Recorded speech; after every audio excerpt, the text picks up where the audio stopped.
په روزګان کې د وروستیو ورښتونو له امله 3 ماشومان مړه سوي دي. په روزګان کې سرچینو رسنیو ته ویلي چې د 2 ماشومانو مړي د مرکز ترینکوټ اړوند د مهرآباد سیمه کې او یو هم د دیراود ولسوالۍ کې د ترینکوټ له سیند څخه راایستل سوي دي. ورته مهال روزګان کې سیمه ییزو چارواکو رسنیو ته تایید کړی چې په وروستیو ورښتونو کې 3 تنه مړه سوي دي. په روزګان کې د تیرې ورځې راهیسې د شدیدو ورښتونو له امله سیلابونه راغلي چې خلکو ته یې ګڼ مالي زیانونه هم اړولي دي.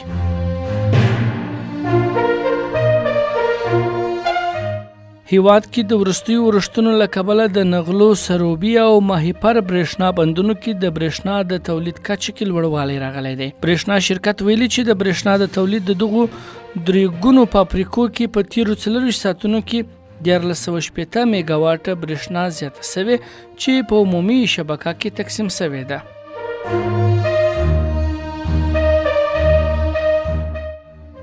افغانستان کې نوي بارانونه او سیلابونو 23 تنه مړه او د 600 څخه زیات کورونه یې ویجاړ کړي دي. پیښو ته د رسېدو په چارو کې د اسلامي امارت حکومت د دولت وزارت وایي چې له اختر وروسته د افغانستان په 10 ولایتونو کې بارانونو او سیلابونو خلکو ته د ځاني زیانونو ترڅنګ ګڼ مالي زیانونه هم اړولي دي.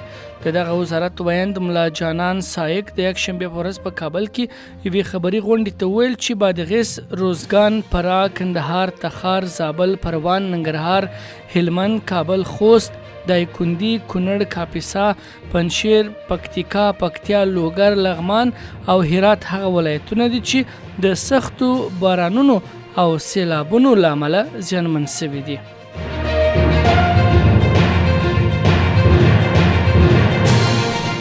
د ایران د وسلوالو ځواکونو لوی درستیز ویلي چې د اسرایلو پر ضد عملیات پای ته رسیدلي دي او د دغو عملیاتو د دوام اراده نه لري. د ایرنا خبري اژانس د راپور له مخې هغه وویل چې د برید لامل د اسرایلو د برید ځواب و چې دوی ته سره کر شوه او دوی زغم نه درلود.